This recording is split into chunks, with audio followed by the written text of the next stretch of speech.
Hello folks, my name is Henry Rollins, and this is my new DVD.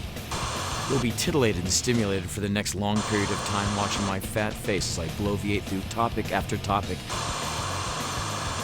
and to show my pure American dissenting outrage.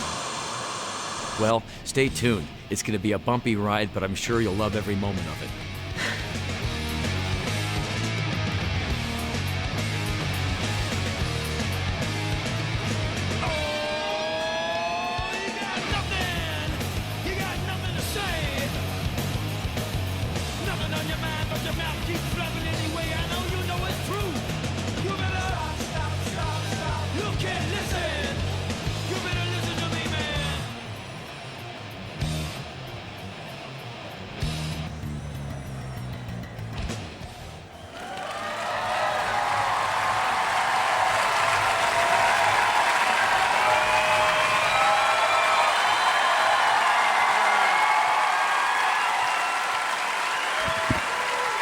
Good evening, everybody. Nice to see you once again.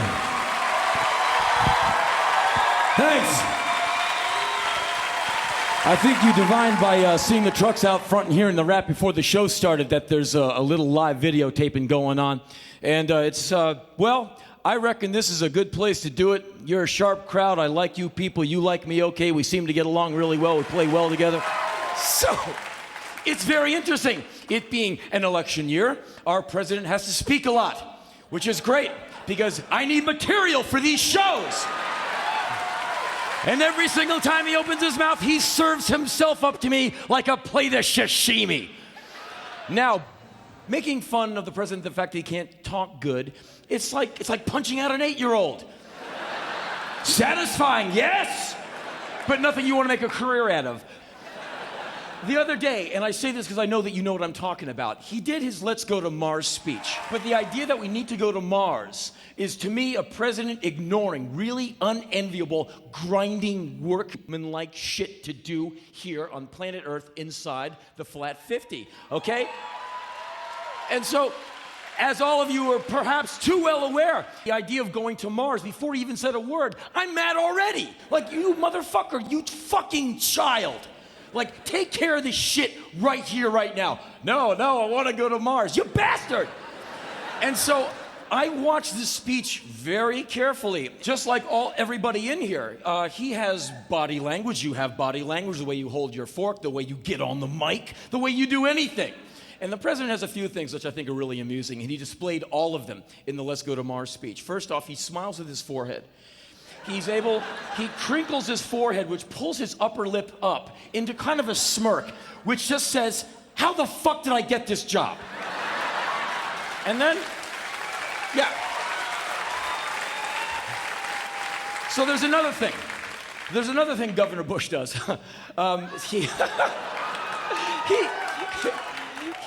He uses the expression, U-H-H-H-H-H-H-H-H. And when it's used correctly, when it's used with charisma, it gives the air of a guy with the right stuff. Like if you interview Chuck Yeager, fastest man alive. Chuck Yeager, you're a wild man. You were one of the fastest men alive. You're one of those right stuff guys. Well, no, just had good people around me, great wife, sturdy craft, had a few near misses there, but you know, you go out chasing the devil in the deep blue sky, and you never know what you're gonna get. And you're like, wow, he's the man. But when our president does it, it just makes you think he's got like 1.2 operating software going on in there. And so he uses a lot. He also does another thing which is really interesting. When he's going to use a term or a phrase in a sentence, he projects. He thinks that since he doesn't know what it means, neither do you. And so he slows down, if you notice, and he'll nod with every word with that kind of smirk, and the ears seem to pronate outwards when he does it.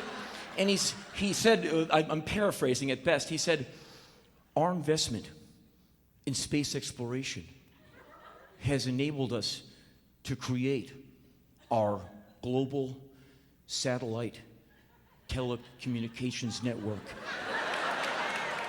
And global positioning system.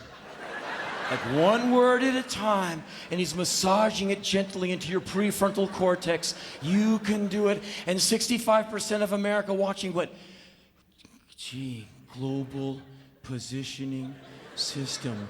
Gee, I think that's what I'm watching this dumb fucking broadcast through. It's DirecTV, motherfucker! And so he does another thing, and he did it during the Let's Go to Mars speech. He will bust an improv. He will go off the script, and when he does this, he'll stop at some weird part of the sentence, and he'll look off, and he'll stand there for a minute, and it's like if you ever seen a Jeep with its rear wheels in mud, like, or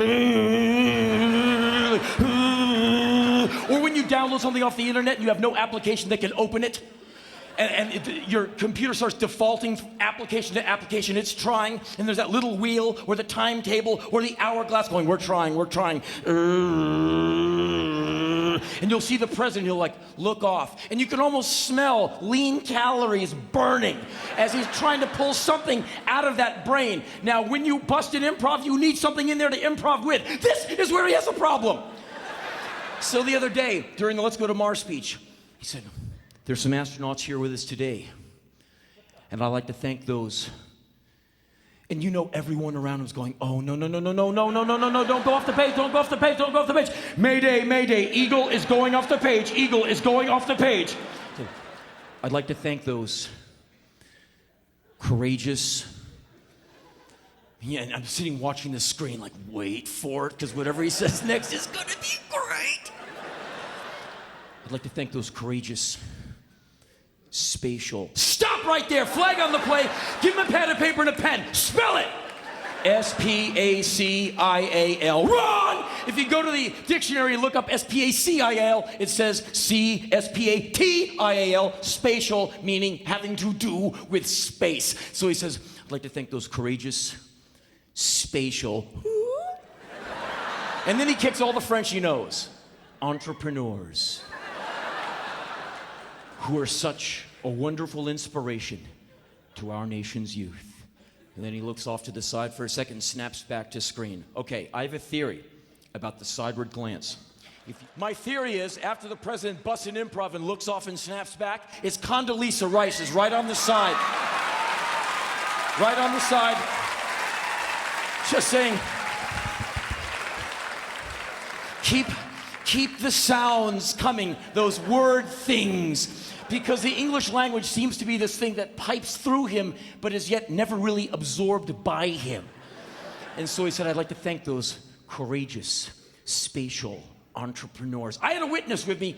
I looked over and said, did he just say spatial entrepreneurs? And he went, yeah, he did. What the hell are you talking about? Presumably, that's someone who buys and sells quantities of the heavens. Is everything for sale with this guy? Legislation seems to be. Just for the fact that the president says something like spatial entrepreneurs, it's not all that bad. I just wish that the president was on a closed circuit broadcast system so no one outside of America would have to hear him. Just so it could be kind of our little dirty secret. Because I think the president of the United States should be an eloquent motherfucker or motherfuckeress. You know what I mean? Someone who can articulate themselves because we are looked at by all other countries, and they are very wary of us, or they just hate our guts. And so you don't want a president who can't pronounce anybody's name if they're from Poland, and doesn't like taking meetings that last longer than half an hour, and doesn't read the newspaper, and doesn't watch the news, and didn't even watch the airstrike last March when we had a preemptive strike against this country called Iraq. And so I hold the president to a pretty high standard, higher in a lot of ways than I hold myself, perhaps not on a higher moral standard, but at least I want him to be one smart person, or, you know, she should be, or he or she, whatever. I'm just saying, this person should be eloquent, should be picked out of billions, not just handed the job by worthy investors, okay? And so, and I am a vain, self-conscious motherfucker. Basically, I always say, well, does my ass look fat in the State of the Union address? I mean, that's how I am. So let's not talk anymore about courageous spatial entrepreneurs. There was something that was way more loaded, the infinitely more prepared for and far better written State of the Union address from several weeks ago, which was a very ambitious State of the Union address because it's his 2004 campaign State of the Union address where he's plotting out what he wants to do and where he wants to take us if he ever gets elected again. And so he said a few things that were so ripe and off-smelling to me that I watched the State of the Union address 2 times, and then I downloaded it from WashingtonPost.com because he said a few things that I thought I was tripping when he said it, but I wanted to get the exact quote. He said, and I'm paraphrasing at best, "It is also important for us to unleash the compassion, to strengthen our communities by unleashing the compassion of America's religious institutions." Whoa!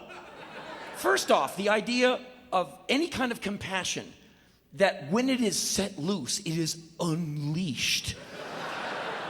Do you remember when you were very young, you were very small, you were dragged to some relative's house for some holiday occasion, and some huge bosomy relative swept you up into her powdered huge bosom and smothered you? Why? Because she loves you. It's so nice to see you.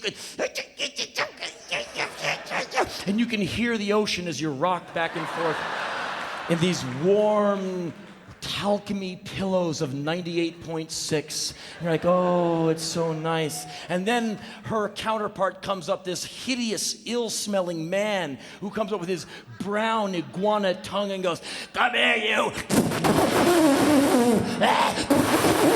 You've got like whiskey, cigar, old man spittle going down your cheek. And you know at age 4, this is fucked up. And so anything that has anything to do with compassion and the unleashing of it, I'm a little uptight anyway.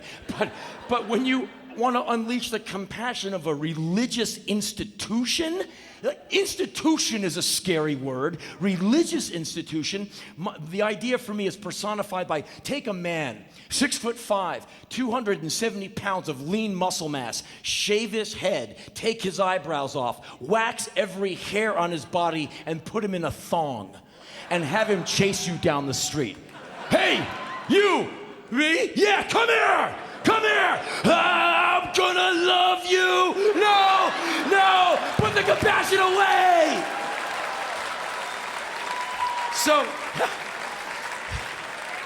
the idea of unleashing the compassion, and what does that mean? That means he's giving hundreds of millions of dollars to religious, faith-based organizations. Read that as Christian organizations. And I think if you want to donate money to a Christian organization or any other religious organization, I say run, do not walk to that. Great, just don't do it with my tax dollars. That's my beef with it, okay? And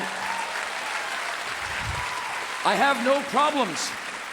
I have no problems with Christianity or Christians. It's the Pat Robertson people who scare me. It's the Jerry Falwells who scare me. It's the institutions that are creepy. But Christians, I got no problems with Christians. If you're a Christian in here, we're cool, okay? You Catholics, I know that all of you aren't pedophiles. I know that. Well, no, seriously. Christians, Catholics get a very bad rap because there's a handful of pedophiles in there, and pedophilia freaks people out. And so it only takes like a handful of pedophiles to ruin the party. But I have to think that 99.99999% of Catholics are okay, and I have nothing against you. I dig the Pope because he reminds me of me. Come on, he tours, he gets out there, he digs people, he gets out there and he communicates. And he will not quit. The Vatican wants him to step down. He goes, no. And if you want the wisdom, you have to wait. You know, he's an old man. He's like, 117? They should just give him a good stick of dope and a lap dance and send him on his way. But no, he will not quit. And they wheel him out in the Pope Mobile, which is a horrible thing to do to the English language, to annex those two words together. And they send him out in the bulletproof golf cart to the middle of some huge stadium. And he's asleep. He's like all passed out. And some guy comes over like, you're on. 85,000 people, notepads out waiting. Be nice to one another. And be good. Violence is bad. I love all of you, except for you queers. And that's where I have the problem. Also, another thing about Catholicism, and this could be my ignorance to it, and if I'm wrong, don't correct me here and now. Just kind of pity me. Well, I just heard that if you're Catholic and you jack off, you go to hell. And if there's a hell for masturbators,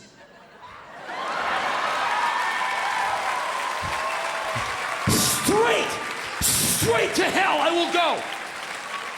They will not even wait for my last phlegmy breath to go out of my fragile bird-like lungs. They're probably digging the tunnel for me now so they can take a cannon and shoot my corpse southwards. I've had this vision for a long time of jack-off hell. It's for men only. Women escape hell because I think your hell is here because men are just always humping on your leg and stuff. And so you endure year after year of that. So there's a special heaven for all of you, but men, we're just a bunch of dicks. And so, and to me, jack off hell is a place the size of a Walmart, and it's all men, and somehow it's like 114 degrees, it's excruciating, and it smells of cologne, hair gel, and man sweat, and all you feel is arms and shoulders next to yours, and elbows hitting your ribs, and everyone's in a suit for some reason with their ties at half-mast, like they just got off work at Wall Street, and the elbows is every single guy next to you. And all you hear is, "You're here too? You're here too?" Because every single guy in jack off hell, you recognize. It's the guy who cuts you off in traffic. It's the guy who didn't know how to go through the metal detector at the airport. It's the guy who took your girl, sued you and won, fired you, beat you up in the parking lot of the high school dance, and there you are forever. Fuck! And that's why I try to be cool to every single guy I meet. Because I know years from now, I'll be seeing you.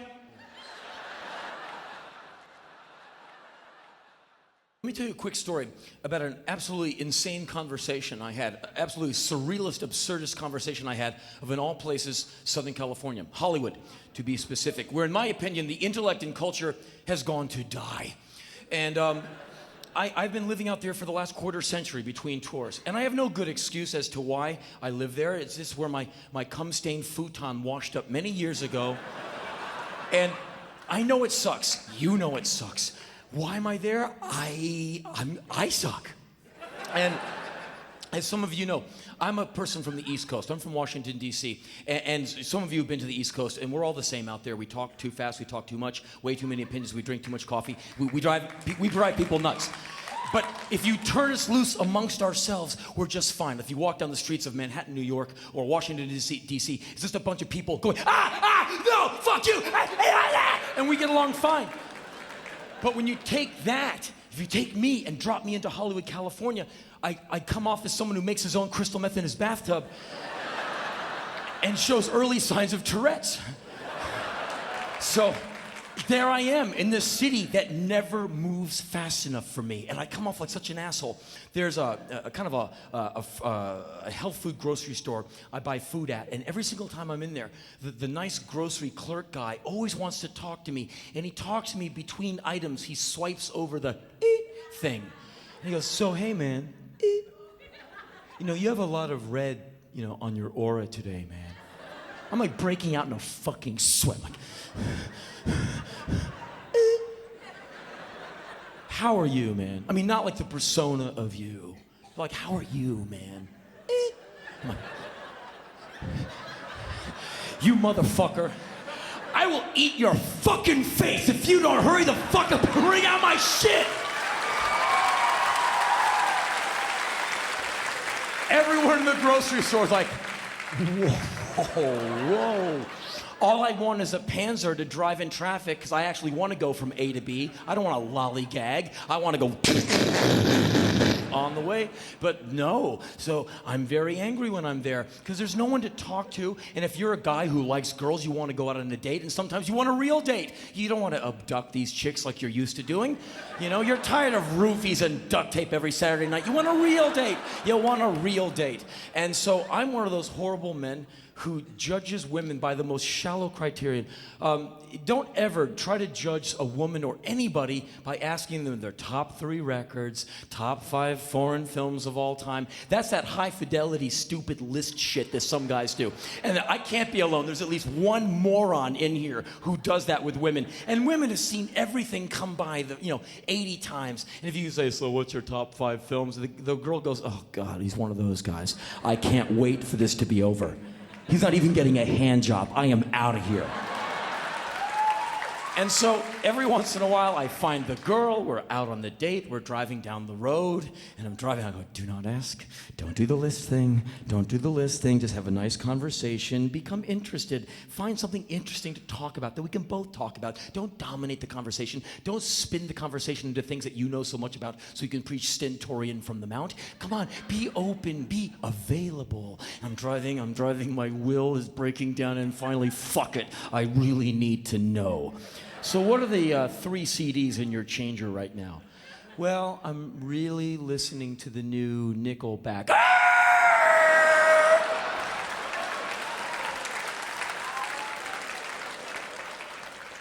Get the fuck out of my car!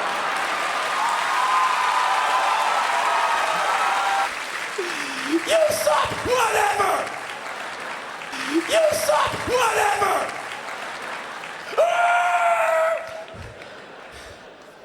I want a woman who can sit me down, shut me up, tell me 10 things I don't already know, and make me laugh. I don't care what you look like. Just turn me on. And if you can do that, I will follow you on bloody stumps through the snow. I will nibble your mucklucks with my own teeth. I will do your windows. I will care about your feelings. Just have something in there. I want one of them readers, that's what I want. I want a reader. And so you go out with a girl and you're driving. So what are you reading right now? And all too often, well, I'm not much of a reader. I'm not much of a dinner buyer. Get out, get out, get out, get out. But we're lost in the stucco sprawl of LA. I don't care. But every once in a while, you meet the one who reads. So what are you reading? He asked. The date killer question. So what are you reading? Well, I'm in the middle of a book right now. Oh my God, she's in the middle of a book. Be still, my beating heart. So what are you reading? He asked expectantly. Nerves tingling, body a quiver. Well, I'm in the middle of this Harry Potter book. Don't be an adult woman to read a fucking child's book in my car. Get the fuck out! So, it's obvious a guy like me is gonna live alone for the rest of his life. At least I know it. So I've kind of found that A&E History Channel person that lives inside. And when I'm between tours living in the city of whores in Los Angeles, I just kind of hole up on my own. And by 8 p.m., I'm just in front of the computer on Google or eBay, buying things I don't need and finding out 80 more things about Che Guevara I didn't know before, and hoping that History International has a 12-hour documentary on the Spanish Inquisition and not just a paltry 3-hour one. And that's the kind of miserable asshole I am, so no one calls, no one comes over, but I have really refined my jack-off technique.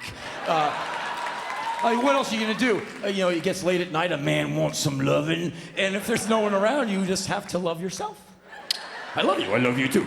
So, what are you gonna do? Now, knowing is one thing that perhaps some of you don't know about me, or maybe some guys have this thing too. I have a particularly, I don't want to say violent, I have a particularly enthusiastic post-ejaculatory refractory period. So I utilize a crash helmet. Yeah, and this is a weird thing. I put the crash helmet on, and upon cinching up the chin strap, involuntarily, tears start to stream down my face. And when I put the bite plate in, I start to sob uncontrollably.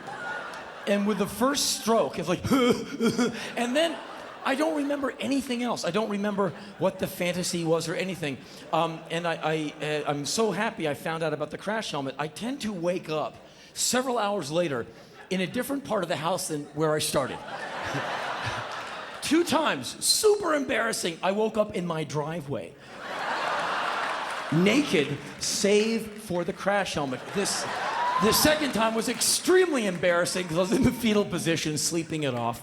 And I woke up and there's a FedEx envelope next to my face.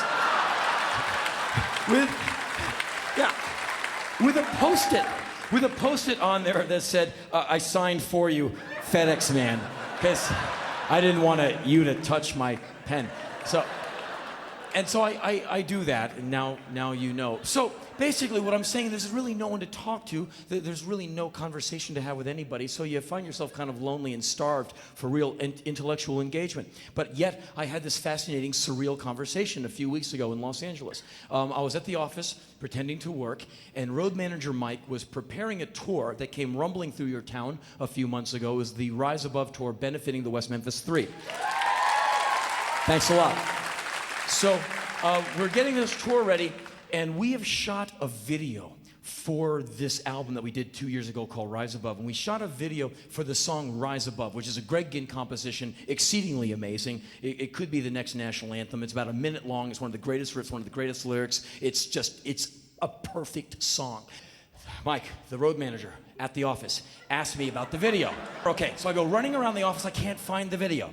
So I remember the video's at my house. I go, Mike, I'll go get the video. I'll be right back. So I get in my car. I go around the corner up the hill to my house. I walk into my house, and I look out the back door. It's made of glass. And I see a man, an adult man, about 5'7", white shirt, brown pants, brown shoes, with surgeon's gloves on and a tool. And he seems to be doing surgery on my windowsill. And there's a 1.5 second, what the fuck, be very still type of thing you go through. You're like, whoa, whoa. Am I dreaming? Am I high? Or is there a man with surgeon's gloves and a tool operating on my windowsill? You go into total denial mode. What is he doing? Perhaps he's my window guy? Do I have a window guy? I have window people? Whoa. Is he from Homeland Defense? Just checking for Al-Qaeda cells. Sometimes they burrow in the caulking between the pane and the sill, sir. It's all part of the Patriot Act, 58,000 words of Kafkaesque legalese that not even the president can get through, don't worry. And all these obtuse terms means we just get to put our hands up your ass anytime we want. So just go on and be very afraid of us. We're the government. Fuck you. So I stand there going, what do I do? Do I leave?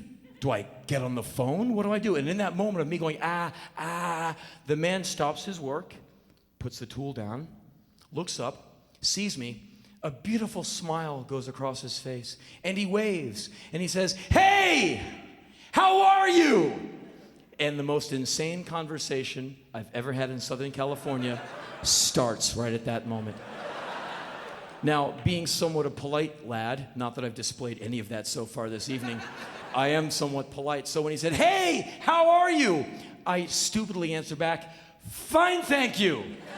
And then I asked him a stupid question, "How are you?"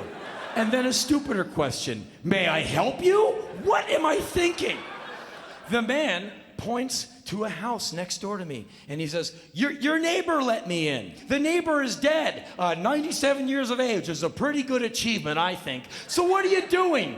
And he went, "Well, you have a front door buzzer, right?" I went, "Front door buzzer?" It's like one non sequitur weird thing after another. This conversation is now going into its second utterly surreal minute. I go, "Door buzzer? Neighbor? What are you doing? What are you doing? What are you doing? What are you doing? What are you doing?" He's like, well, you have a neighbor, and there's a buzzer. No, forget the neighbor, forget the buzzer. Okay, I'll tell you what you're doing. He's like, "Oh, okay, maybe he needs help." You know, remembering his motivation in this scene. And so I said, "You're a burglar. You're breaking into my house." And he went, "No, no." Now, when you call someone a burglar, that's some pretty heavy shit. You know, you better be able to back that up. So I was like, "Oh, I'm sorry."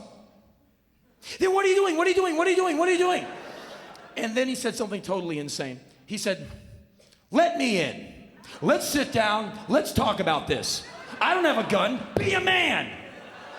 Be a man? Let you in? You don't have a gun? What, if I don't let you in, I'm a pussy? Is that it? you're like pushing my ever-decreasing sense of masculinity. He's like, yeah. I'm like, oh, you what? Ah! I said, let's see some ID. He's like, I don't have to show you ID. He doesn't. Fuck. I go, how about this? I'll show you my ID and I'll call up the cops and they'll come over, they'll show you their ID and we'll get in the backyard and we'll have a get to know each other party. What do you think about that? He's like, no. I go, then tell me what you're doing at my window with surgeon's gloves on. He goes, I work for the cable company. I go, really? I don't have cable. And then he asked me the last utterly surreal question. He said, well, would you like me to leave the same way I came in? This is you can answer either yes or no. It's a yes or no question. What if I say no? No, you can't leave the same way you came in. What does he do? Put on his rocket pack? Okay, then. Does he go back into the lamp that he came from? I'll just wait here until you rub the lamp. Does he say, I like my chicken soup with extra salt and I want my latte and make it snappy. I'm moving in. What if I say yes? Does he say, I am Hassan? I don't know. So I just, with my eyes riveted on his midsection to see if he doesn't go for a handgun, I just kind of go, well, okay, go for it. He goes, fine, then I'm leaving. He's totally indignant that I'm kicking him out. He's like, fine. Boom, he's gone. So I run through the house, I grab the phone, punch in 911, and I run to the driveway to see this guy $6 million manning it down the road. Gone. The cops answer. I go, hey, okay, you know my name and address because you get it on the computer when I call. Okay, here's a guy. Tried to break into my house. No hair, white shirt, brown pants, brown shoes, running like a motherfucker down the road. Get him. And they go, okay. And I hang up the phone. I get an idea. I call Mike over to the office. I go, Mike, check it out. Go outside right now, see if you see a guy about 5'7", no hair, white shirt, brown pants, brown shoes, running like a motherfucker. He's like, I do. I see a guy, no hair, white shirt, brown pants, brown shoes, running like a motherfucker. I go, that guy tried to break into my house. He goes, I'm on it. So there goes Mike, like a shot, running west on Hollywood Boulevard. I get another idea. I call the cops back. Hi, I'm the guy who called about the guy. Check it out. Now there's two guys. Okay, first guy, no hair, white shirt, brown pants, brown shoes, running like a motherfucker. Second guy, big fella, dark hair, black shirt, black pants, holding a cell phone. First name Mike. Answers to Mike. Don't shoot him. Shoot the other guy. And by the way, here's his phone number. Give him a call. They do. And with Mike's coordinates, that's how the police helicopter that went right over my roof knew where to go. I hear the sirens, I hear the chopper. It's like LA, the video game. It was amazing. So we have air surveillance, foot pursuit, 3 cop cars are descending upon the scene. The guy goes into an apartment parking lot structure. Poof, he's gone like Houdini. Never saw him again. Within a few minutes, Mike, 3 cars, and 6 cops descend upon my house. Mike got a free ride because he fit the description of this Mike character who I called in. And so all of a sudden, I'm in my living room with 6 huge policemen holding notepads. I involuntarily have my hands up and my legs slightly spread. And they're looking at me, they're like, sir, we just need a statement. If you can describe the man and show us where the break-in occurred, then we want to show you how to preserve a crime scene because we need to have the guy come over and take fingerprints so we don't want you contaminating the area. I am not obstructing justice. Oh, okay, sir. Well, that's fine. Well, that's obvious, but you called us. You don't need to put your hands up. I don't have a gun, okay? I do not have a gun. I just want to go for my proof of insurance in my glove compartment. I have no sharp objects, controlled substances, or anything that can be seen or assumed to be lethal. I am totally harmless. That's fine, sir. They look at Mike. What's his problem? I don't know. Sirs, with your permission, I would like to cross my ankles, get on my knees, interlace my fingers behind my neck. I would like you to cuff me. And then let's just do the whole pepper spray taser thing. Let's just get it over with. The anticipation is killing me. They go, sir, we have no intention of handcuffing you and giving you a pepper spray or taser. We just need a description of the guy. Okay, whatever you say. Mike, you're my witness. Okay, and so they took my statement. They were actually very polite. And they left. And we never caught the guy. But the conversation was great. If only it could have been a hot chick in a burglar outfit, like a little kitty cat burglar outfit. breaking in looking for Kafka books. Don't go. Let's read this one together.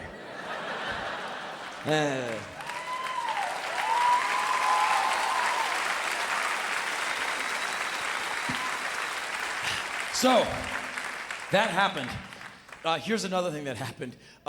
As you know, like I said, I live in LA, but I don't like it. It's a vain city where people go to become something, but they usually just become strippers or porn actresses, or they become involved in some scumbag part of the entertainment industry. And it's very Joan Didion-esque, and it's very sad. And every once in a while, you can have an utterly insane evening. And a few weeks ago, I was home. It was Sunday night around 8 p.m., and the phone rings. And my phone does not ring very often. I get all my phone calls at the office. I don't know many people. I just do some business, and then people leave me alone. I'm like Walter E. Kurtz at the end of the Nung River, just kind of waiting for Willard to come and take me out. Well, the girls at the office say I'm a jack-off who's lost the plot in middle age, but I like the whole Kurtz line of bullshit myself. And so I don't get many phone calls, and usually around 7:45 p.m. every once in a while, I will get a phone call at the house, and it's telemarketer person. And there's that 5-second gap before the voice comes in, and I know some of you have been very hostile to some of these telemarketer people with good reason. They piss you off. It's 8 o'clock, it's 7:50 p.m., your first steaming shovelful of food is hurtling towards your mouth, and the phone rings. And it's a guy or a girl trying to sell you something. The nerve. You got up at 6:30 in the morning, you battled traffic, went to a job you hate and a boss you can't stand and a workmate you want to strangle. You went back through traffic, got in an argument with your wife, girlfriend, boyfriend, whatever, and now you're eating this food and some bastard is calling you. And you go, where the fuck do you live? I'm gonna break your goddamn neck. Call me again, I'll kill you. I'll kill you! I can't do that.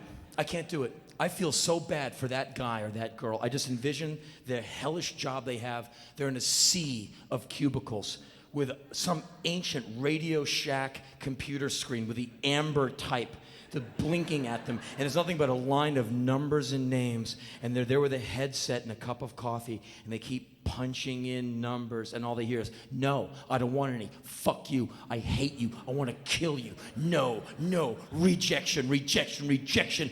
And all of you have known rejection in your time. And it sucks. I can't do that to them. I just feel bad. I just hope they someday get a better job where they don't hear no fuck you so much. But if you call my house at that hour and you're trying to sell me something, you're like the fly, you've landed on my web, and I will fuck with you. I won't be mean, but I'll fuck with you all the same. And so on a Sunday night around 8 o'clock, the phone rings, and usually when it's telemarketer guy, you pick up the phone, there's that gap. You're like, hello? Nothing. You're like, okay, here we go. Good evening, Henry Rollins. I'm a young man. I'm calling you from the Los Angeles Times, and for the next 6 weeks, we'd like to give you free delivery of the Los Angeles Times 6 days a week with the extra Sunday, fantastic Sunday newspaper for free to get you interested in checking out the Los Angeles Times that now has 30% more color photos. Whoa, whoa, whoa, whoa, hold on a second. Yes, sir. You know my name. What's your name? Well, sir, my name isn't important. What is important is 6 free weeks of the Los Angeles Times. Whoa, whoa, whoa, whoa, whoa, whoa. You called me Mr. Rollins. Call me Henry. Okay, Henry. Fantastic. Let's talk about the Los Angeles Times. No. I'd like to know your name. Well, okay, very well, sir. My name is it's Peter. Peter is my name. Peter. Do they ever call you Pete? Well, sure. Some people I know call me Pete. My parents, my brother-in-law calls me Pete. That's cool. Pete, do you work out?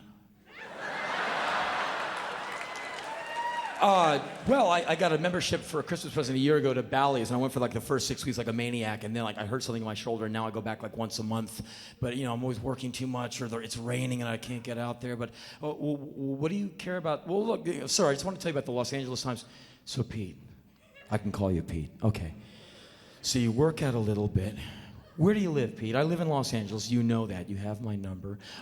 Is this job being rotated out of some hub? Are you calling me from Dallas, the Dallas-Fort Worth area, Atlanta, North Carolina, Minneapolis? Or are you calling me from Los Angeles? Are you an LA resident, Pete?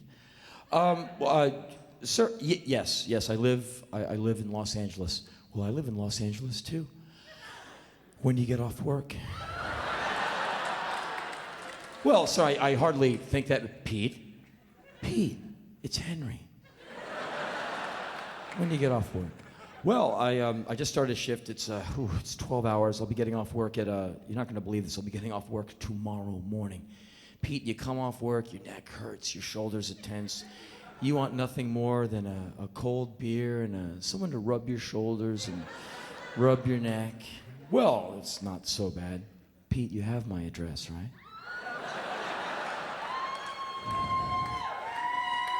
Pete.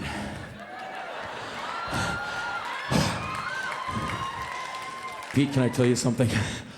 Pete, I like a man who's thick, uncut, and hairy. Pete, are you still there? Yes. Call me Henry. Pete, call me Henry. Pete. Pete. Pete, I'm naked. Pete, hold on, Pete. Don't hang up, Pete. Don't hang up. Don't hang up. Don't hang up. Pete! Oh, Pete! Pete, are you there, Pete? They never call back. Ever.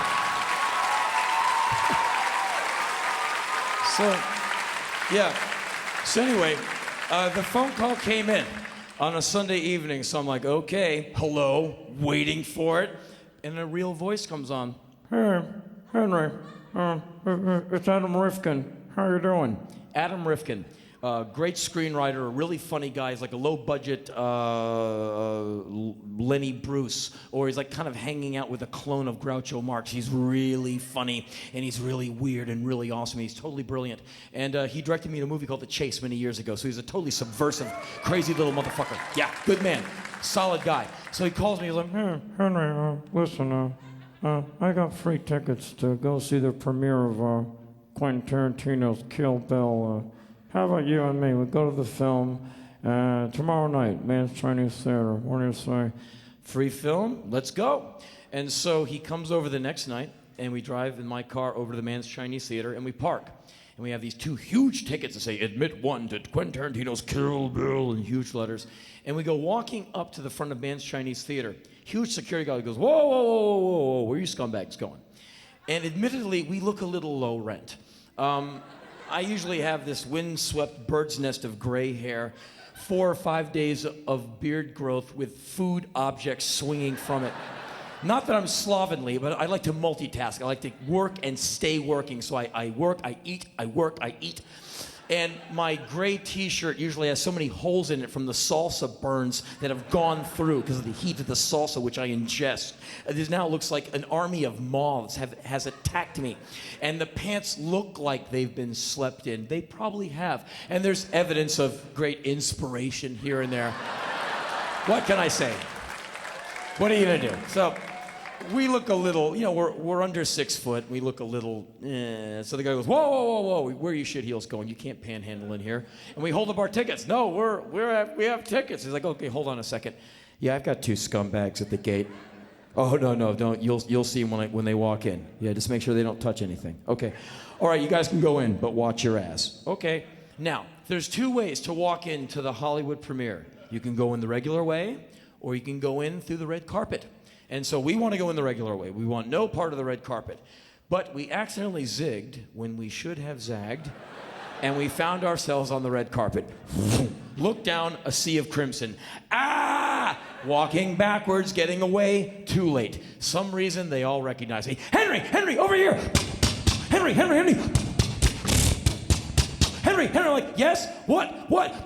Huh? What? Huh? It's intense. It's intense like trying to lick the milk off Martha Stewart's mustache intense. It's completely intense.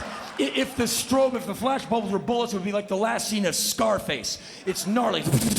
I'm like, Poor Adam. He's never had a photo taken of him in his life. He's a screenwriter. He lives underneath his desk with only the glow of his laptop to keep him company. Henry, what's going on? They're taking photos. I'm perspiring. Help me. What's going on? And I see all the photographers. That must be his homosexual lover. Like, oh, no, you don't. I go, ladies and gentlemen, Mr. Adam Rifkin, the man who brought you Small Soldiers and Mousetrap and The Chase. Ladies and gentlemen, writer for DreamWorks, Adam Rifkin. And they're like, oh. Adam. Like, what? You don't know me? How do you know my name? You stop it, cut it out. I'm perspiring. I have the hives. What are you doing to me? Come on.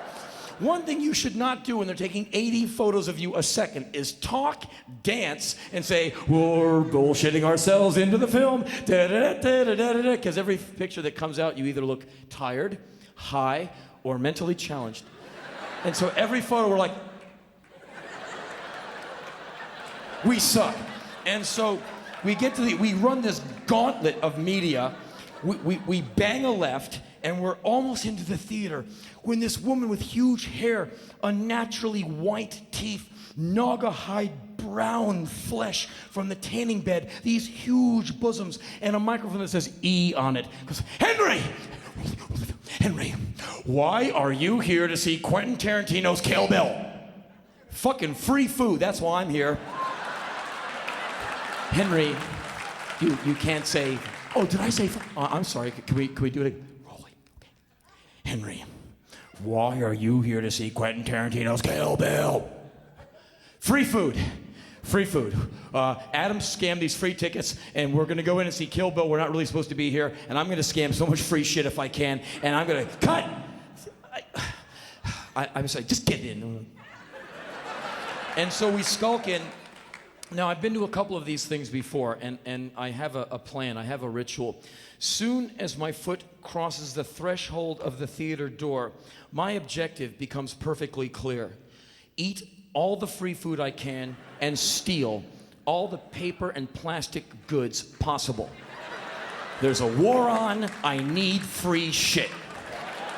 So like a bad date, I leave Adam standing at the door of the theater as I race through overpaid, underworked neurobreds and grab the first bucket of popcorn. I am able to get 1 gallon of dry popcorn into my mouth and down my throat without the help of liquid in less than a minute. Like, I throw the empty gallon bucket like a husk over my shoulder. I grab the second bucket. It takes a little bit more work, but god damn it, I can do it. Second bucket gone. I go staggering towards the sporks, forks, spoons, knives, napkins, and straws. I steal all of them. Down my ass crack, into my pockets, down my shirt, in my socks. I am ready for what? Many picnics. I don't know. And so, with all of that stolen, I stagger back to the popcorn, grab the third bucket, which I can't possibly eat, but I must demarcate my territory by spitting into it, thus staking my claim. Like, so I show a lot of gum and teeth as I defend my food. Much like Rosie O'Donnell at feeding time. If you go... True. If you've ever seen the shots, the overhead shots of her trough at 5:30, there's a sign that says, don't go anywhere near the Rosie from 5:30 to 7 p.m. Johnny, you'll lose a finger to that woman. And you can see her with Queequeg's harpoon sticking out of her side. I know you've seen it. And so anyway, I'm holding on to my popcorn, and the lights start to flash. It's time to shut up and sit down and see the film. And so Adam and I, we walk down the theater, down the aisle, and the usher shows us where to sit, and we sit down. We're right near the front, and I look ahead of me, and there is a microphone on a mic stand. Someone's gonna come out and speak. Who can it be? Quentin Tarantino walks out. A weird-looking little motherfucker. Wide-set eyes. He has the metabolic rate of an animal that can run on a wheel for hours at a time. He's like, he's sweating. It's weird. He comes out, he grabs the mic and starts banging it with the flat of his hand. Is this thing on? Is this thing on? People are like, God, it's killing me. He goes, you know what I think of doing earlier today? I was thinking of getting 500 rats and waiting for Kill Bill to start and then unleashing the rats so they'd attack you Hollywood people. Ha, ha, ha. 1,500 people politely applaud a man who wants to have rats attack them. He wants to attack us with rats. Just go with it. Yeah. Then I was thinking of getting 500 Kill Bill jackets made, 250 in red and 250 in blue, and putting Kill Bill on the back and giving them to you Hollywood people. Yeah, giving them to Hollywood people, and then you put them on, and then Kill Bill starts, and then I let in a whole bunch of Crips and Bloods into the theater, and to see what happens to you Hollywood people. First rats, now gangsters. Ooh. And then he said something that was pretty right on. He said, this film wouldn't have been possible without Uma Thurman. Uma Thurman was the pillar with which we all rested upon. She's the best. God damn it, Uma, get up! You've seen the film. Uma Thurman, in my opinion, is a very fine actress, not all that hard on the eyes. And in this particular film, she kicks a lot of ass, literally and figuratively. She was really brilliant. Someone should give her an attaboy or something. And if you withstand 2 years of Quentin Tarantino, can't Quentin be a little bit more polite? Can't he say, like, golly, Uma, please get up and say hello to everyone who's breaking their necks looking for you across the theater? Why do you have to say, God damn it, get up? Uma is in the fetal position with a program over her head. I am not here, I am not here, I am not here. Finally, after the third time, she gets up and waves, and everyone's like, oh, there she is. And who's sitting in front of me? Sheryl Crow is sitting in front of me, and she turns around to try and find Uma, and I'm waiting there with my tongue. Well, I have this theory that she's into me. I have no proof to back it up. I just have a feeling. And I'm desperate, but I know at this time she's like bouncing from bed to bed, and she should go from bed to cum stained futon with me. Sure, why not? She's hitting it with Kid Rock every once in a while, and when she's not with Kid Rock, she's swinging from the ball of Lance Armstrong, which is admittedly a pretty hard challenge. You can't go up against that guy. He's a world-class athlete. I just wonder, what side of the saddle does he put the ball on? On the downhill, because, you know, wind and efficiency. You don't wonder about shit like that? So anyway, she turns, I'm like, come on, come and get it. She's like, oh, you're disgusting. So anyway, the film starts. I'm not the biggest fan of the film. It felt like it took 5 days. And so 5 days later, the film, you know, the lights come up, and Adam looks at me, he goes, so, how about we go to the after party and eat a bunch of free food? Free food during wartime? We take off to the after party. Now, there's a wonderful thing with a post-movie after party ritual. No one in the entertainment industry can be seen to have an appetite. You are supposed to survive on ambition and hatred and nicotine. It's the Sharon Stone method. And so eaters are very lonely at these things, and so Adam and I go running through all these beautiful people at this sushi bar, which we see in the back, and we're like, running mouth first at this sushi guy's like, no, because we're like, incoming, and we go, boom, and we land jaws on the counter, and the guy's very polite, yes, sirs, what can I do for you? You want sushi? Okay, well, here's some trays of sushi. You want me to feed you? Okay, sir. I don't know. It's cost me my job. Jeez, look at the feeding response on this guy. That's kind of cool.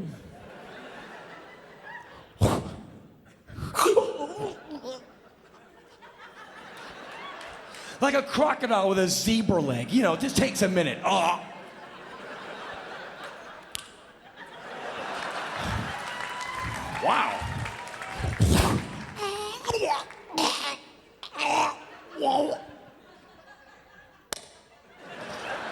He's like, yeah, you guys are too intense for me. And there's all these trays of sushi standing there, unloved. No one's gonna take them home. It's like that little orphan with the big eyes and the flat spot on his head. Heart of gold, but no one wants him.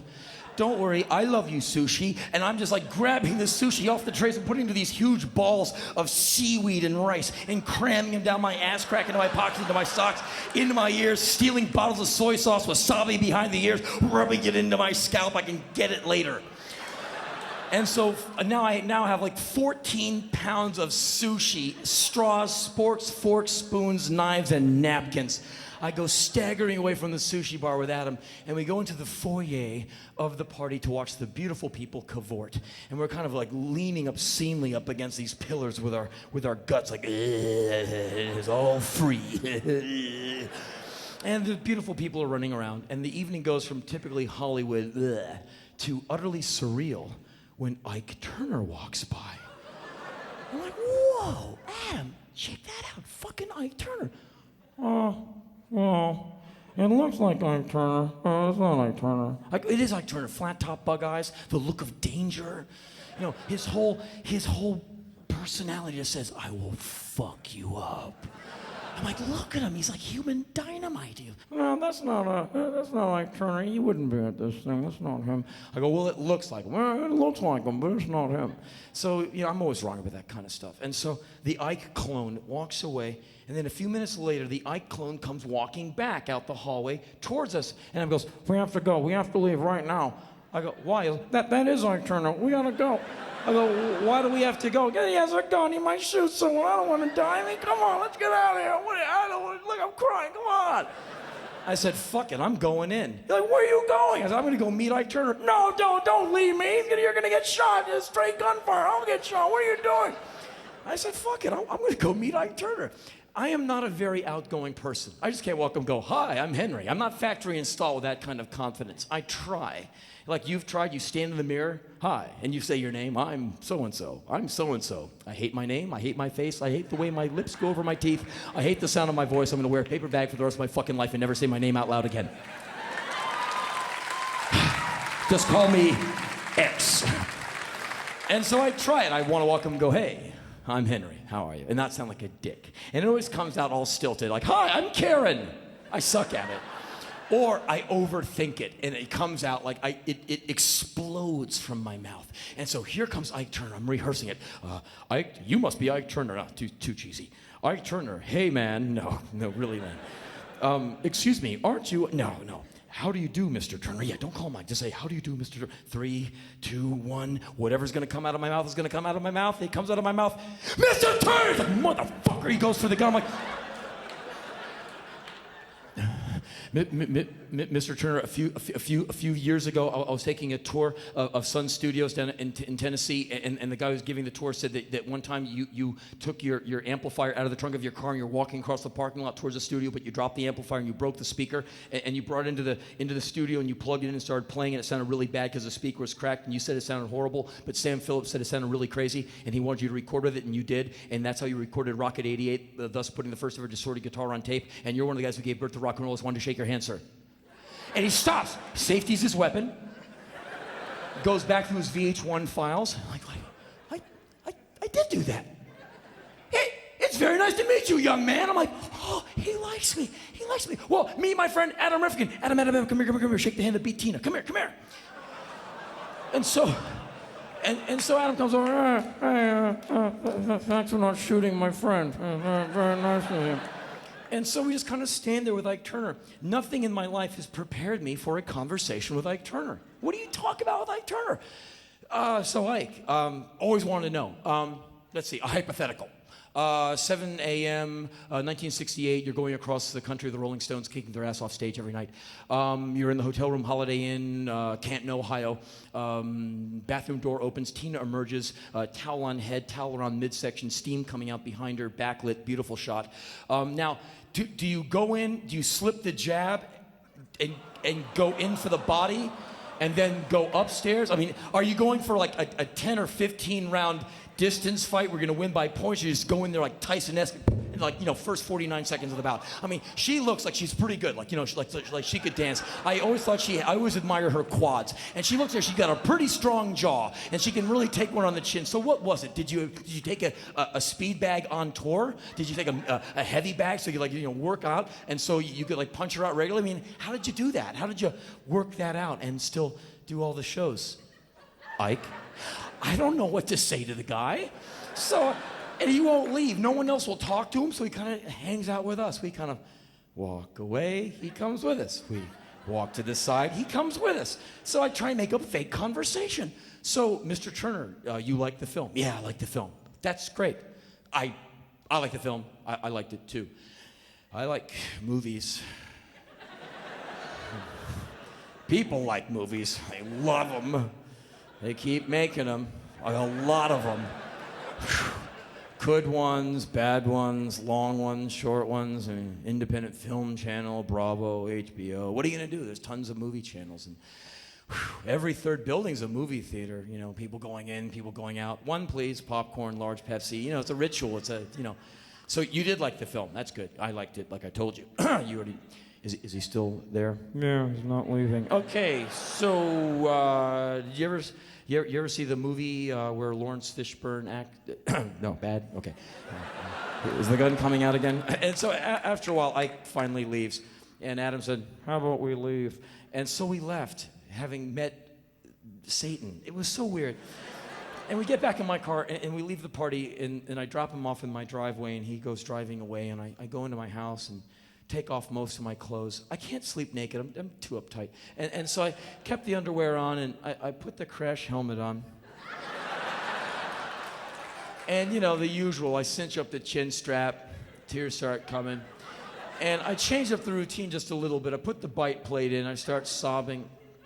And right before I blacked out, I put on the neck brace, which I do sometimes just because when I have a real image in mind. I mean, this whole thing was going to be a tribute to Sheryl Crow. It's that whole every day is a winding road thing really pulled me in.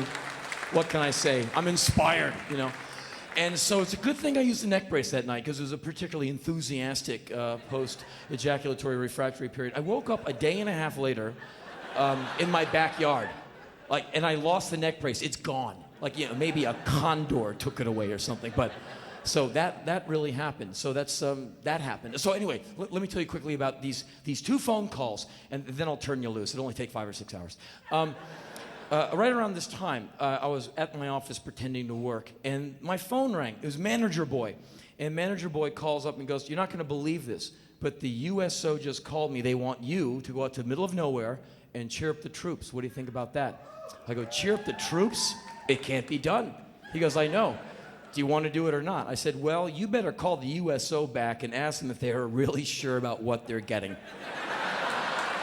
Because, you know me, potty mouth, no decent means of restraint. I could get killed by my own countrymen. He went, "Oh, yeah, and I get 15% of your action to protect my investment. As your manager, I'll call the USO back." I said, "Okay, get back to me when you hear from them." And then this other phone call came in, which I'll tell you about in an hour or so. And so anyway, Manager Boy calls back a while later. He goes, "Okay, the USO, the representatives have been to your shows in Washington. They've seen you. They think the troops would love you. So do you want to go or not?" I went, yes." He went, "Really?" I went, "Yeah." He said, "I thought you'd say no." I go, "Why do you think I'd say no?" He said, "Because A, they can't be cheered up. B, I thought you're against the war." I go, I am against the war." He said, "Then why do you want to go?" I said, "I'm against the war, but I'm not against the troops. I'm against like Wolfowitz and Cheney and Rumsfeld and William Crystal and Bill Bennett." Yeah. And so we fly out, let's see, I go LA to Dulles International to Heathrow International in London to Istanbul, Turkey to Bishkek, Kyrgyzstan. And we're at the Gansi Air Base, walking through the town that Halliburton built. And we spent 48 hours at the Gansi Air Base meeting all these young men and women. And they come up to you and say the craziest things. "Sir, permission to shake your hand?" "First off, call me Henry and you can shake my hand anytime." "Sir, it's an honor to shake your hand." "Call me Henry, it's not an honor to shake my hand. It's an absolute low, I assure you." "Sir, shaking your hand and talking to you has made my year." "Okay, friends, may you never have a year so shitty where meeting me is the best part of it. I mean, come on." Which just gives you a little light to how bad it is for these young people. And we spent 48 hours there. And then Mike and I are thrown aboard a C-130 Hercules cargo plane, the most uncomfortable airplane in the world to travel on. Some of you have been on budget air where you live in the fetal position for 90 hours. This is nothing, okay, compared to the C-130 Hercules. And some of you people have been in a C-130 Hercules cargo plane. It sucks. They take a slat off the wall. Thunk, have a seat. Thunk. Ow! That can't be right. You move over, there's a bar going up your ass crack. Hello? No. Move back. Ow, ow, ow. Ass hurts, ass hurts, ass hurts. Legs are going numb. Ow, ow, ow. Everyone else around you, they're all asleep. You're like, how can they sleep? And it's not like there's a toilet or any windows or a latte. There's none of that. And you sit there for an hour as you wait for clearance. You are the human cargo on the C-130 Hercules. It's you, a bunch of huge men holding rifles, asleep, slumping over you, and a bunch of pallets of supplies. And you're sitting there waiting, like, ow, ow, ow, ow. And no pilot comes on. Good evening. Ladies and gentlemen, we're going to be pushing back real soon, so tray tables up, seats in the upright and locked position. Put away those Game Boys, ladies and gentlemen. We're going to be pushing off in a few minutes, and we will be going over war-torn territory, so if you feel the plane list to one side or fly upside down or go straight up in the air, we are taking evasive action from ground-to-air missiles. I've been flying the C-130 Hercules cargo plane for about 3.5 weeks now, and I'm reasonably sure that I can get us to the destination without the wings being blown off, although we are able to fly these with all the engines on fire, no tail, upside down, doing a cartwheel of fiery death down the runway. So don't worry, ladies and gentlemen, please enjoy the flight. There's nothing like that. You're waiting, you're waiting, you're waiting, ow, ow, ow, and all of a sudden, it's like, 3.5 hours later, where you are aware of every second passing, because every minute holds 60 seconds of, ow, my ass, ow, my ass. You make the most terrifying landing you've ever made in your life. It's a combat landing, and I've been in a lot of weird planes, and I've dropped into a lot of weird countries in my life on one wing, on the back wing, where they let me fly the fucking plane. It's a lot of crazy shit you go through when you travel a lot. But this was, that's it. I'm like, I've got my legs wrapped around a man's midsection. My arms are around his shoulders. I am screaming and crying into his neck. Hold me! Hooah, get off me! I'm sorry. You wet your pants, I know.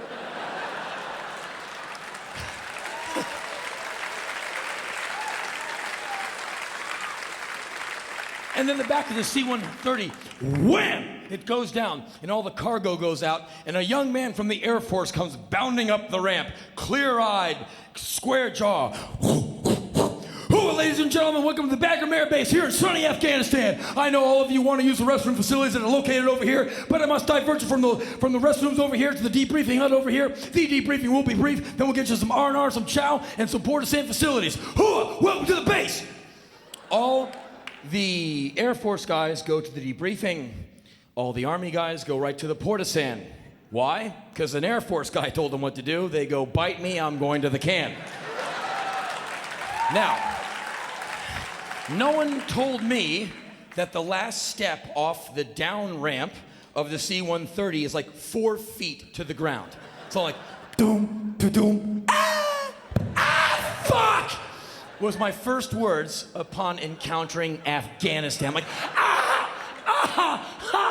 There are no lights on at the Bagram Air Base in beautiful Afghanistan. If you light a cigarette lighter, it's a target. So I'm in this like 9-lane wide tarmac in inky darkness, and I'm sorry, I don't know my way around Afghanistan. So I'm like,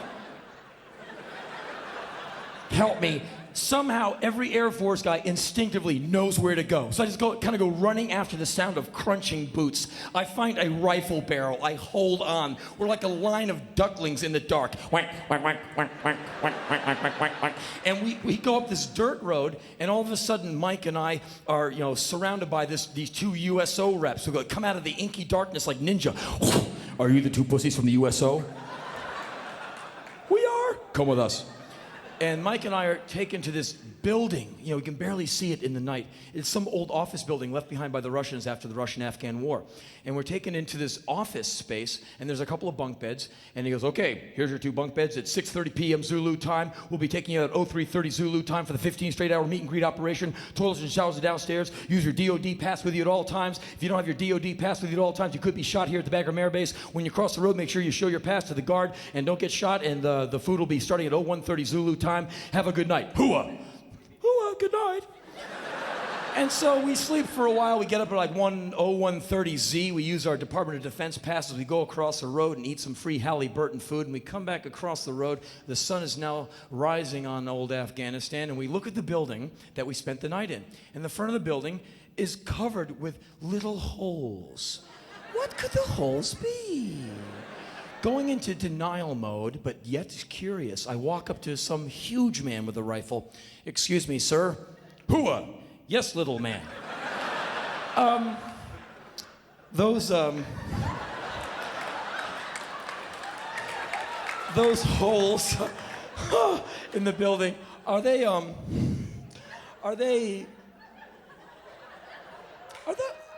bullet holes?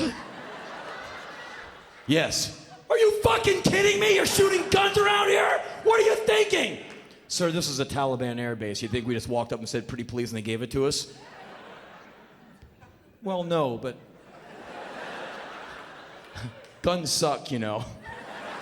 So did anyone get, like, killed or anything with all the guns going off? Sir, some of the most vicious firefighting for the base happened right where you're standing.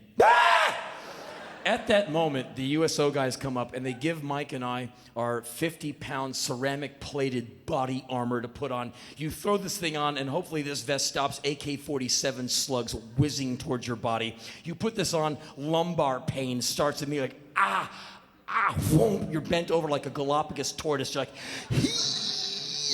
there's guys next to you in full pack, body armor, and like 800 guns, and they're like, what's the matter, man? Can't handle it? And you're like, I guess I can, okay? And so this van pulls up, and Mike and I are thrown into the van with all these USO guys and all these Army guys, and we show our IDs, and we leave the Bagram Air Base. And as soon as we leave the Bagram Air Base, every single soldier in the van locks and loads his weapon. There's a loaded .45 on the seat next to me between my thigh and the thigh of a soldier. I'm like, whoa, whoa, whoa, whoa, whoa. What's with all the locking and loading?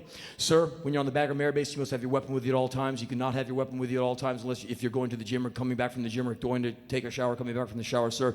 When you leave the Bagram Air Base, you must have your weapon with you at all times. The weapon must be locked and loaded. Because we might get shot at. It's a possibility, sir. It's a possibility we might get shot at? What the fuck? What the fuck, sir? What the fuck is you have body armor on, you should be okay unless you take a headshot. Oh, well, no problem.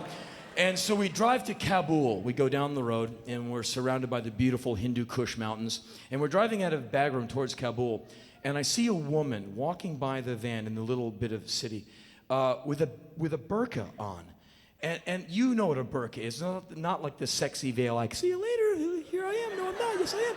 It's like this really offensive body bag, which some women wear over there. And they've got the little grill for the face, and it's worn over the street clothing, so it's incredibly hot and oppressive. You can't breathe, and it's really stifling. And I did a little recon on the burqa when I got back to planet Earth a few days later. I went to actually a website, burqa.com. I'm not kidding. And I found out the burqa must be cut so a woman's body weight and shape cannot be discerned within 50 pounds.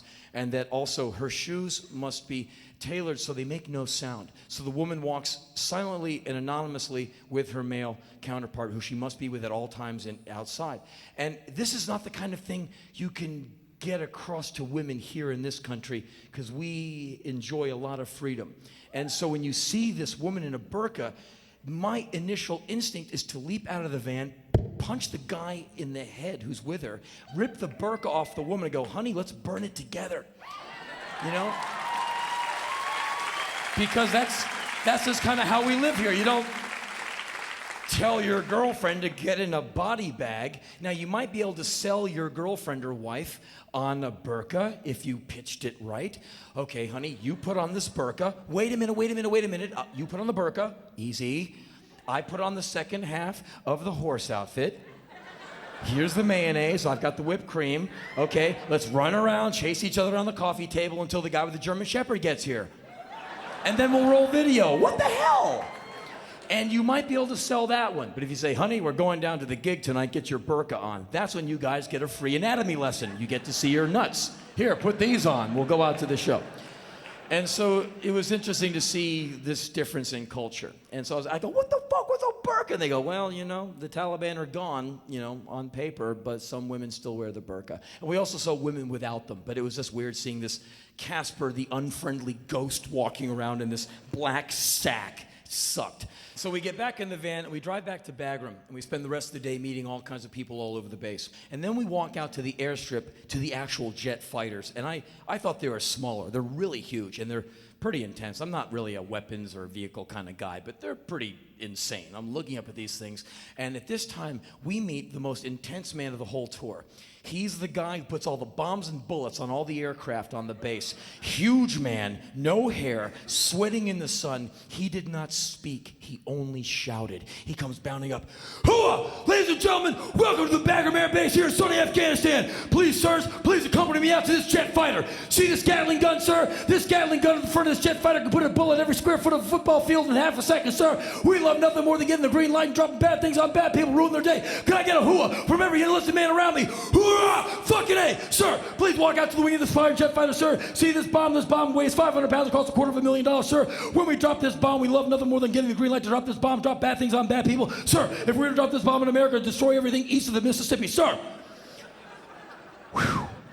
Sir, it'd be an honor, sir, if you take this Sharpie, sir, go over here to this bomb, sir, and sign our bomb, sir.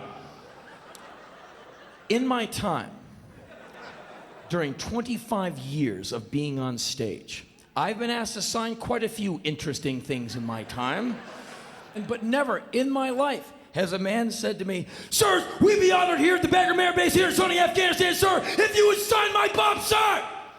That's never happened. So I took the Sharpie from the guy, and I walked towards this bomb, not knowing what the hell I can put on a bomb that's not thoroughly distasteful and disgusting. I don't want to sign a bomb, yet at the same time, it's a USO thing, people pleasing. And it's not for me to get on my moral high horse and say, that's somehow below me. Because nothing is below me. And my moral high horse is a three-legged nag with no teeth that smells of death and has flies and vultures circling overhead.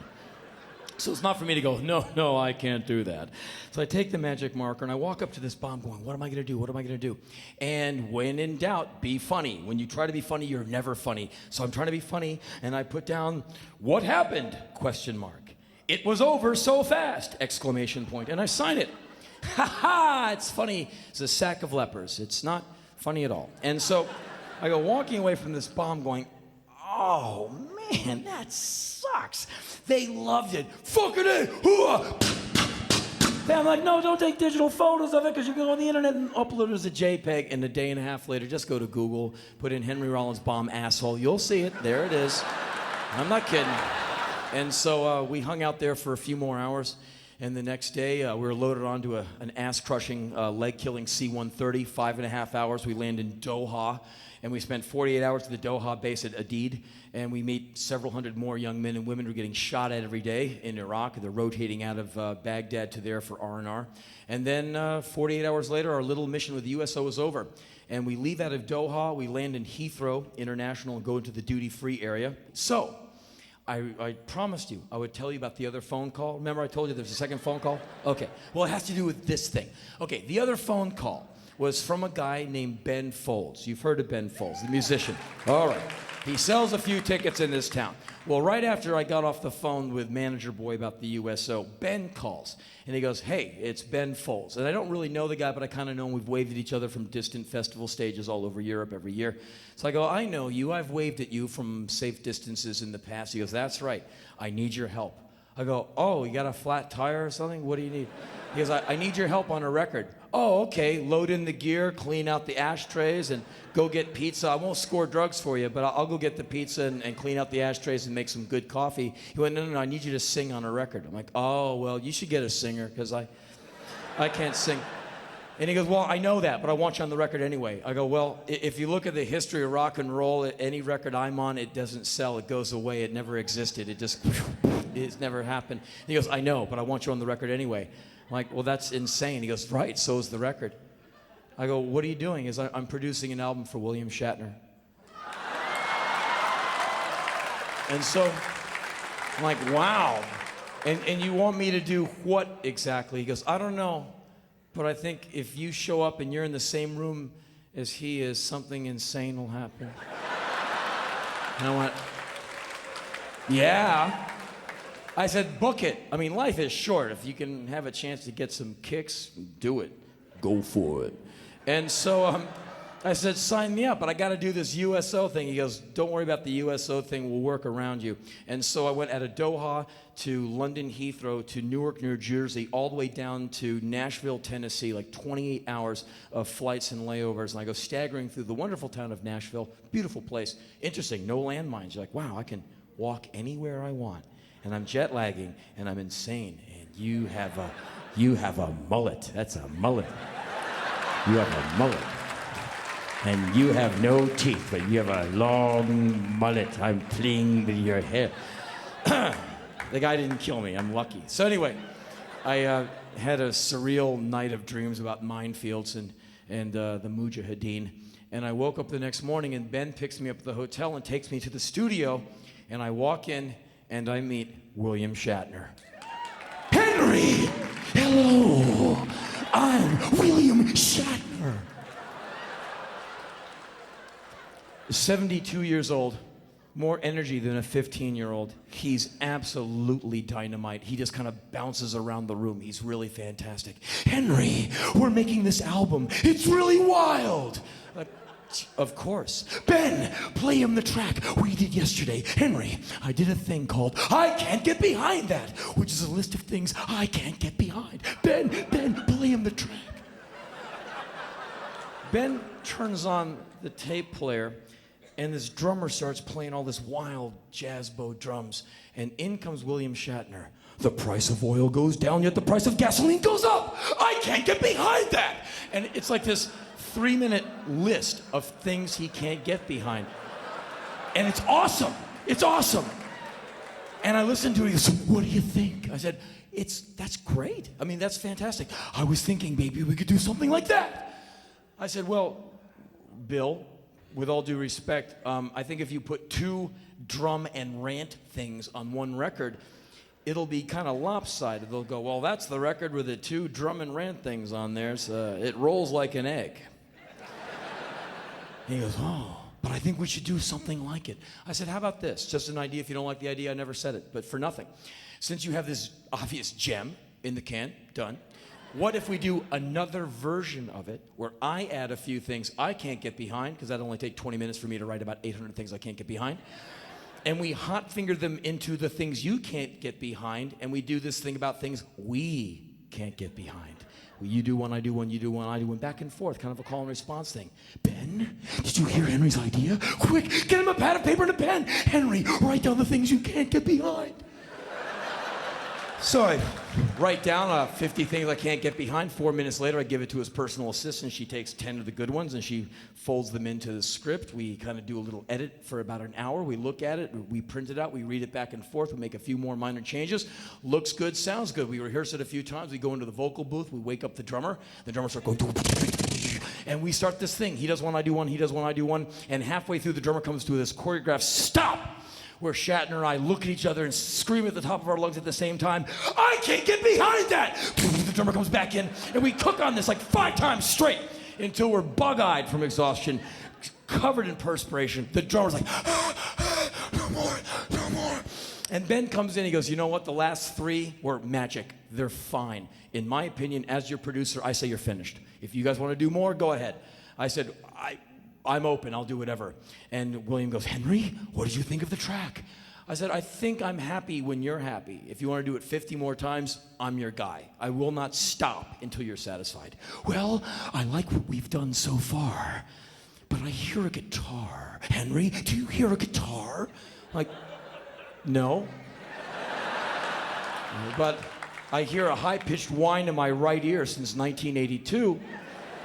But I don't hear a guitar. I hear a guitar.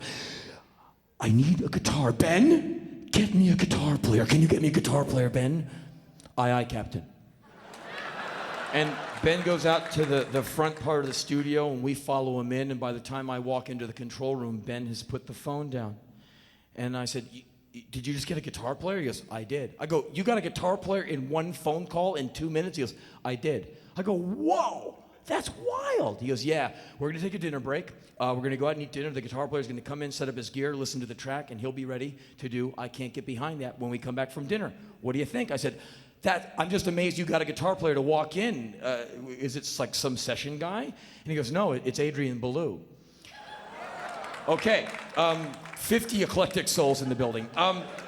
For those of you who do know the name Adrian Belew, you have never been high enough to come up with Adrian Belew, Henry Rollins, and William Shatner and a drummer on one track. Never. And I know you've been a little wasted in your time. Dude, Henry Rollins, William Shatner, and Adrian Belew and a drummer, dude. That's so fucking stoned, dude. Give me that. Woo! For those of you who don't know the name Adrian Belew, it's not because you're ignorant. He's a musician, but he's not a rock star. He's kind of a musician's musician, like Ry Cooder. Great guitar player, but not like the guy who signs a bunch of autographs, but he's the guy who can do the job. And you've heard him on a lot of Talking Heads records, a lot of David Bowie records, and he's been a live guitar player on a lot of big David Bowie tours, and he's in this little teeny tiny little club band called King Crimson. Yeah. So the boy can play guitar like you can go into credit debt, grow hair, and eat. He's good. And I have every record the boy's ever done and all the bootlegs. And so when Ben Folds says that the Adrian Belew is walking into this building in about 20 minutes, I go all a quiver. My hands become wet. And I'm unable to breathe through my nose. I become a warm-handed mouth breather, the kind you see at Trekkie conventions. Like, oh, Adrian Belew is coming here. And Ben goes, oh no, are you a Trekkie for Adrian Belew? I'm like, yes. I have all the records. I have this one King Crimson bootleg. Track 3, July 31st, 1983, Rome, Italy, 17 minutes and 51 seconds into track 3. He says something. I've never been able to fully discern exactly what he's saying, and I've had all kinds of email battles in chat rooms with some of my Dungeons & Dragons friends, and my friend Beldor13, he says it's one thing, and I say it's not, and I always relegate him to the 3rd level, but he always has the ball of light, so he always gets out and attacks me with his ball of swords. So, I want to ask Adrian Belew exactly what he's saying on track 3, 17 minutes and 51 seconds into the track. And Ben goes, you'll do nothing of the kind. You're not going to interrogate him. You're not going to mist him with your saliva. You're not going to shake his hand with that moist paw of yours. And you're not going to inquire about little known facts about King Crimson. I will. And so we're walking towards the door of the studio to leave to go into the car to go to the restaurant to eat. The door opens, Adrian Belew walks in with a dolly with all of his gear. I'm like, oh, because it looks just like Adrian Belew. I'm like,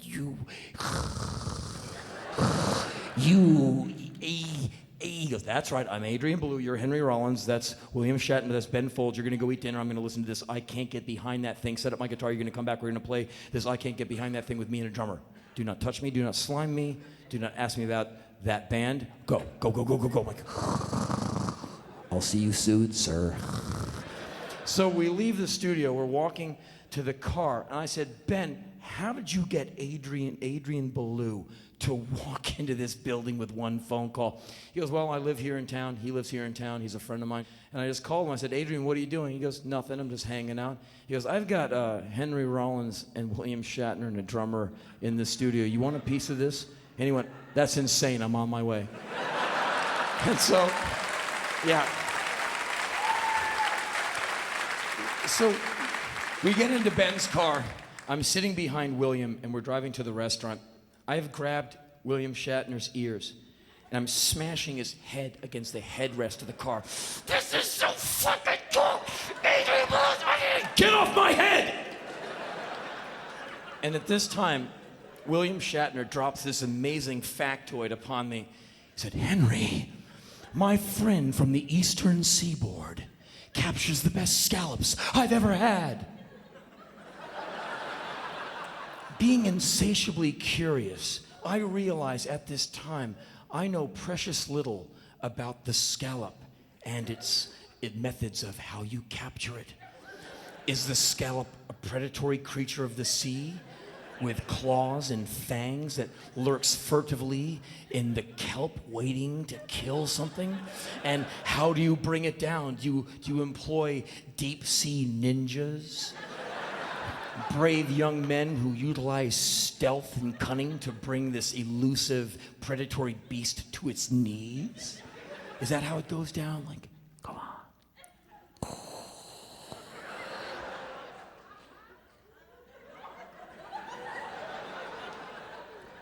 Silent spear of death.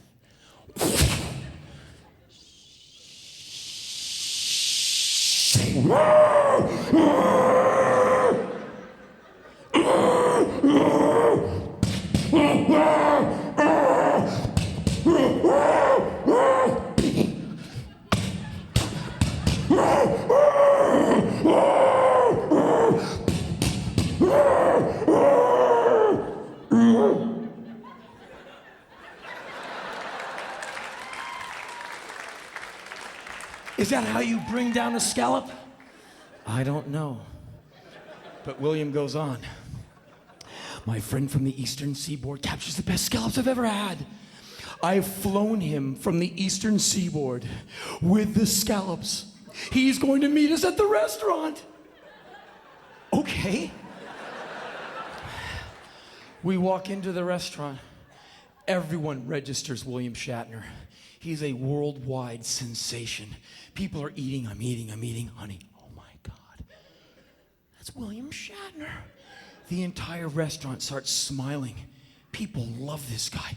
Excuse me, Mr. Shatner, they're terrified, but they want to meet him. Mr. Shatner, call me Bill. It's very nice to meet you. Oh, how do you do? Call me Bill. He's a very nice man. He's nothing like we are. He's a Canadian.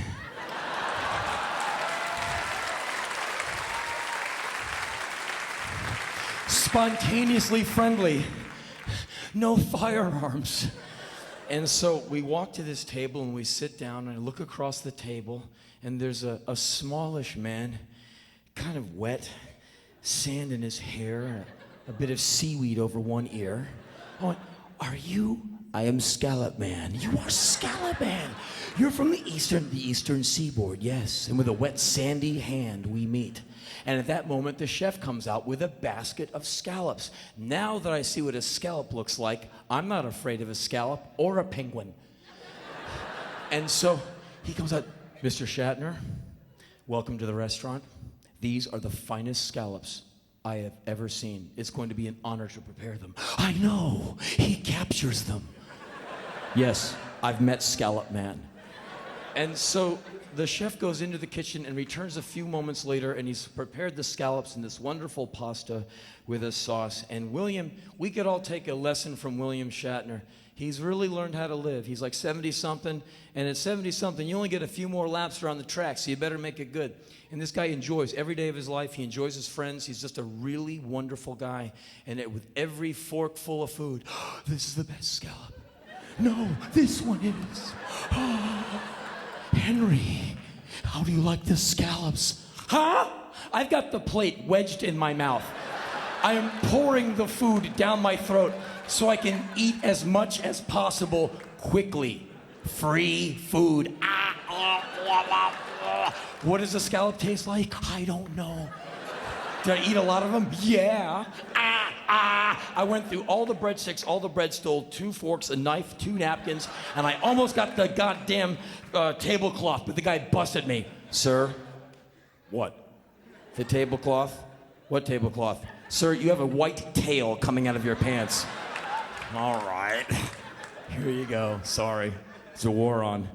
And so anyway, we finished dinner, and we go back to the studio, and Adrian Belew is set up. He's there with his Stratocaster. I whip out the camera. I take photos of all his pedals and all his effects racks, his Stratocaster, his face. I poke him. I ask him King Crimson questions, and he suffers me fairly gladly. He's a very nice man. And finally, I'm restrained by security and thrown into the vocal booth.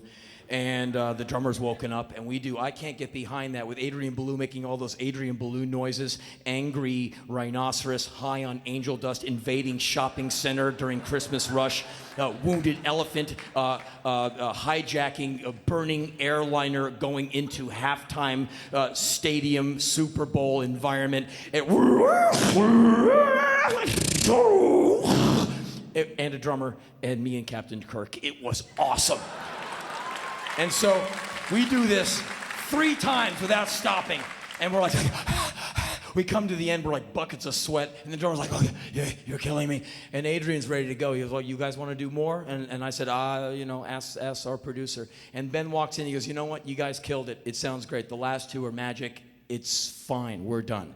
So I shook hands with all my new friends, and William Shatner, who's now my buddy, and Adrian Blue's my buddy, and Ben Folds, who's my buddy, and he's really cool people. And I go back to my hotel room because I'm finished. I'm going to fly back to Los Angeles the next day. And the USO would not permit me to bring my crash helmet or my bite plate, some kind of regulation. I asked. They said, please don't. We'll try and supply you one when you get on in country. And so, a lonely guy in a room far from home, I had to improvise. So I made this funny turban with a bedspread. It looked kind of funny. And I used the corner of a pillow for a bite plate.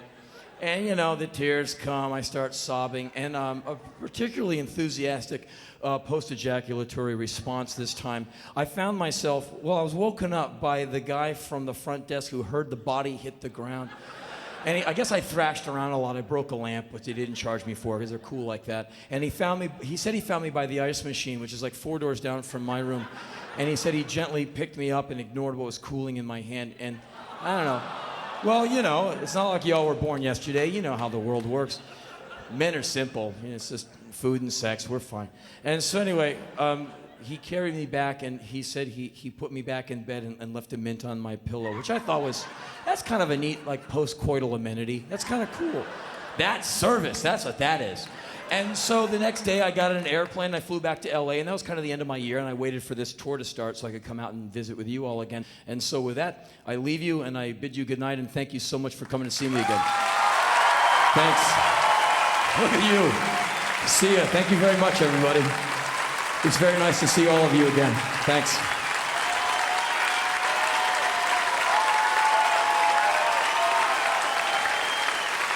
Thanks a lot.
Now go get me some crack.